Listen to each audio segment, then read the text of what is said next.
fico até engasgado falando de tudo isso, porque a gente sabe que o grande problema da LGBTfobia no Brasil se chama religiões cristãs. Esse é o problema que a gente tem. Então, enquanto a gente não olhar para isso, enquanto os próprios evangélicos não começarem a formar um cerco para que essas pessoas percam espaço, para que essas pessoas percam o poder da fala mesmo, de tipo, você não pode fazer esse tipo de coisa. Enquanto a lei anti-LGBTfobia não for colocada em prática, porque a lei é muito clara dizendo que a liberdade religiosa não pode ser desculpa para crimes de LGBTfobia, enquanto isso não acontecer, a gente vai continuar tendo aí quase um LGBT morto por dia por ser LGBT. A gente não vai resolver esse problema. A gente não vai. Fala, meu povo, a paz de Cristo. Tudo bem com vocês? Eu me chamo Leandro e venho por mais uma vez por intermédio dessa plataforma, deste canal das redes sociais, está trazendo mais um conteúdo de grande relevância para os nossos dias e algo que tem sido comentado e que tem sido debatido em nossos dias. Eu quero tratar hoje sobre esse vídeo que você viu aí no começo, onde o camarada, ele vai a um determinado programa, não sei qual o certo, falar sobre liberdade e direitos. Só que uma coisa é bem interessante. Sabe o que eu acho interessante?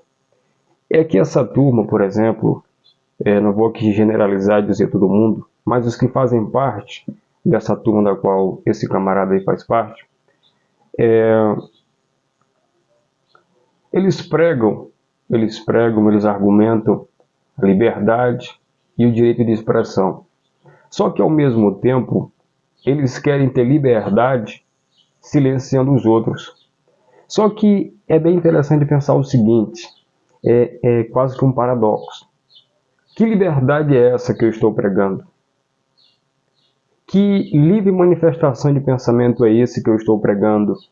Que para que o meu pensamento seja manifesto, eu tenho que silenciar os que se opõem a mim.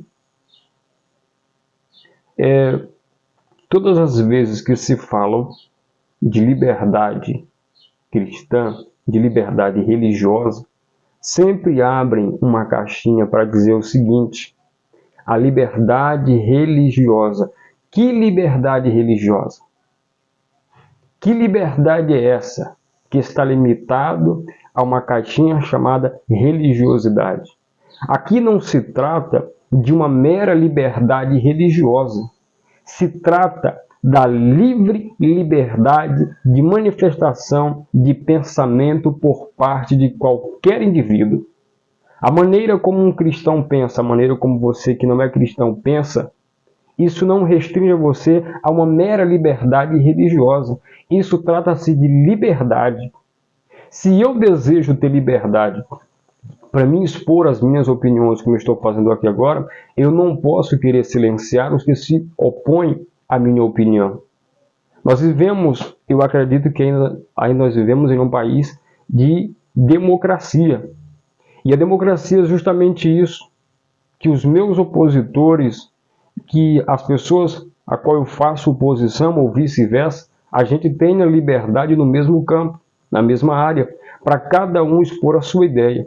Só que todas as vezes que se manifesta alguém que faz parte desse grupo, que faz parte desse povo, ele sempre traz à tona a questão de que eles só terão liberdade se a liberdade religiosa for refreada. Querem colocar o direito de livre manifestação de pensamento de um cidadão, de um ser que faz parte de uma sociedade, a uma mera liberdade religiosa. Não se trata de uma mera liberdade religiosa, se trata da manifestação livre do pensamento de um indivíduo que tem os seus direitos garantidos pela Constituição do seu país. Um outro ponto que eu quero trazer sobre esse vídeo é: quem disse que são os cristãos que estão oprimindo os que não pensam, os que não seguem a linha do cristianismo? Quem disse isso? Se você pegar a Constituição brasileira e pegar a Bíblia e colocar do lado e for ler, a Constituição brasileira nada mais é do que um derivado da Bíblia Sagrada. Os camaradas falam de liberdade, vai ver a liberdade que a Constituição brasileira defende, analisa e estuda a liberdade garantida pela Constituição brasileira e você vai entender que nós só temos a liberdade que temos por causa do cristianismo. Vamos lá, porque primeiramente é o cristianismo, é por causa do cristianismo que nós somos tratados de igual, porque é a Bíblia que diz que todos os seres humanos são iguais, não há maior e não há menor, todo ser humano é igual. Se você tem liberdade, você pode ter liberdade para discordar da minha filosofia, da maneira que eu penso, eu posso também usufruir da mesma liberdade para discordar das suas filosofias, das suas crenças e da sua linha de pensamento. Isso chama-se democracia. Democracia é direito de governar do povo, é direito, é escolha do povo. Tá? Um outro ponto que ele falou aí, enquanto isso não acontecer, vai morrer um LGBT por dia. Não existe na face da terra um outro grupo que defenda a vida como os cristãos. Não existe. Não existe de maneira alguma. Por quê? Porque é o cristianismo que prega. Falando lá da raiz, lá de trás, é o cristianismo que defende a vida a partir da sua concepção. São os princípios judaico-cristãos que dizem que a vida ela é inviolável desde sua concepção. E como é que o camarada vem insinuar que é por causa da liberdade cristã no Brasil que essa galera, esse pessoal estão perdendo a sua vida? Quem disse? Qual é a prova que ele tem disso? Imagine se fosse uma de nossas lideranças influentes falando um absurdo desse aí. Imagine se fosse o pastor André Valadão que tivesse falado isso aí. Imagine só se fosse um pastor influente, por exemplo, como Silas Malafaia, que tivesse falado isso aí. O inferno que não iriam fazer na vida do pastor, perseguir o pastor 24 horas. Mas como foi do outro lado, aí pode. Aí tá tudo beleza. Aí tá tudo dentro dos conformes. Para não ficar falando coisa mentindo, eu dei uma pequena pesquisadinha. E, inacreditavelmente, eu não sei se é muita arrogância ou se é muita ignorância para o camarada falar o que esse cidadão aí falou. Os países onde a comunidade LGBT tem liberdade, a comunidade LGBTQIA+, tem liberdade, são países que vivem o paradigma judaico-cristão, porque é o paradigma judaico-cristão que garante o direito de liberdade a qualquer indivíduo que pertence à sua sociedade, independentemente de suas crenças, independentemente de suas filosofias, independentemente da sua linha de pensamento. Ele tem que ter liberdade para manifestar aquilo que ele crê, aquilo que ele vive e aquilo que ele acredita. Mas vamos lá. Sabe quais são os países que esses camaradas não têm liberdade nenhuma? São países como Afeganistão, onde a minoria é a minoria cristã. Lá a comunidade LGBTQIA+, não existe. São países como Butão, são países como Catar, um dos países mais belos do mundo, mas como lá o governo é de minoria, eu nem sei se sequer tem liderança cristã, a comunidade também lá não existe. Não existe. Países como o Irã, dê a sua opinião, como você deu aqui no Brasil, lá no Irã, manifeste a sua opinião, ataque a religião deles, como vocês fazem aqui no Brasil. Ataque a religião do Irã, como vocês fazem aqui no Brasil, como vocês atacam o cristianismo aqui 24 horas por dia. Outro país que é de minoria cristã, a minoria cristã é a Namíbia. Também a comunidade LGBTQIA+, não existe. Não existe. Países como Gaza, Paquistão, China, Cuba, Venezuela e Coreia do Norte, aonde o governo, por exemplo, de Coreia do Norte é comunista. Interessante, não existe. Não tem a organização de vocês lá, não tem passeata gay lá. É interessante, muito interessante isso. Agora vamos aos países, aos melhores países do mundo, para se manifestar o pensamento de vocês. Vamos lá. São países onde a maioria é cristã ou vive sob o paradigma judaico-cristão, que são países como Canadá, com 67% de sua população cristã. São países como Portugal, que incrivelmente tem 81% da sua população que vive sob um paradigma judaico-cristão. Você me entendeu? França, com 65% de sua população cristã, ou que vive sob um paradigma judaico-cristão. Alemanha, onde 50% da população vive sob o paradigma judaico-cristão. Entendeu? Então, esse pessoal, essa galera, eles só têm liberdade para expor o seu pensamento, só são bem recebidos aonde os países vivem sobre o paradigma judaico-cristão, assim como aqui no Brasil. Entendeu? Todos esses países aqui que eu citei, a maioria, onde a comunidade LGBTQIA+, as pessoas podem se casar do jeito que elas quiserem, manifestar o pensamento do jeito que elas quiserem, incrivelmente, são países que a maioria vive o paradigma judaico-cristão. Pois bem, meu querido, meus irmãos, agora vamos aqui para o que diz a Bíblia, a palavra de Deus. A palavra do Senhor, leia se você tiver uma Bíblia em casa, e leia Gênesis capítulo 1, versículo 27, que diz assim, ó: criou Deus, pois o homem, a sua imagem, a imagem de Deus o criou, homem e mulher os criou. Deixa eu dizer para você, os princípios defendidos pelos cristãos não são propriamente daqueles que se dizem cristãos.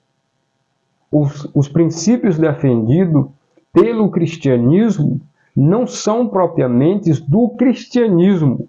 Esses princípios os princípios de Deus. São princípios de Deus. Do que adianta nós cristãos, do que adianta uma liderança religiosa, uma liderança cristã, aprovar aquilo que a Bíblia não aprova, aprovar aquilo que Deus, o próprio Criador dos seres humanos, de macho e de fêmea, comumente chamado por nós de homem e mulher. Homem e mulher. Foi Deus quem criou o homem. Foi Deus quem criou a mulher. Não vai adiantar de nada e para nada vai servir nós aceitarmos e abrirmos mãos dos princípios do próprio Deus para abrirmos legalidade aquilo que Deus não aprova, porque diz a mesma palavra do Deus Criador, do homem e da mulher, do macho e da fêmea, que o Senhor trará a juízo todas as coisas. O Senhor reservou um dia na eternidade em que Ele julgará todas as coisas. Leia isso se você tiver um livro nas suas mãos chamado Bíblia, Eclesiastes, capítulo 12, do verso 13 ao 14. E o Senhor trará a juízo todas as coisas, sejam elas reveladas ou sejam elas encobertas. Deixa eu dizer aqui para você, não adianta de nada o cristianismo aceitar aquilo que o próprio Deus não aceita, porque não são os cristãos que vão julgar os atos dos homens. Nós cristãos, nós não temos o poder de validar o que é aceito para Deus e o que não é aceito. Ele já deixou escrito, Ele já inspirou homens, já inspirou mulheres para escrever aquilo que Ele aceita e aquilo que Ele não aceita. Entenda, os princípios pregados pelo cristianismo, pelos cristãos, não são dos cristãos, são de Cristo, são de Deus. Há um texto bem interessante na Bíblia que diz assim: operando Deus, quem impedirá? Se Deus não aprova a homossexualidade, do que adianta eu, Leandro, aprová-la? Eu não sou Deus. Eu não criei no princípio macho e fêmea. Não foi a Igreja Assembleia de Deus, não foi a Igreja Presbiteriana, não foi a Igreja Universal, não foi qualquer outra religião que criou macho e fêmea e que instituiu o casamento entre homem e mulher. Foi Deus. Foi Deus. Do que adianta amanhã ou depois, como tem surgido em nosso meio, lideranças que estão acatando, lideranças que estão aprovando aquilo que Deus não aprova? Se nós não temos o poder de salvar ninguém, se nós não temos o poder de conduzir ninguém, nem ao céu e nem ao inferno, do que me adianta, do que adianta a liderança, por exemplo, da Assembleia de Deus, acatar aquilo que vocês querem, se nós não temos o poder de salvar? Quem salva é Cristo. Quem salva é Cristo. Hebreus 12, 14 vai dizer o seguinte: segui a paz com todos e a santificação, sem a qual ninguém verá o Senhor.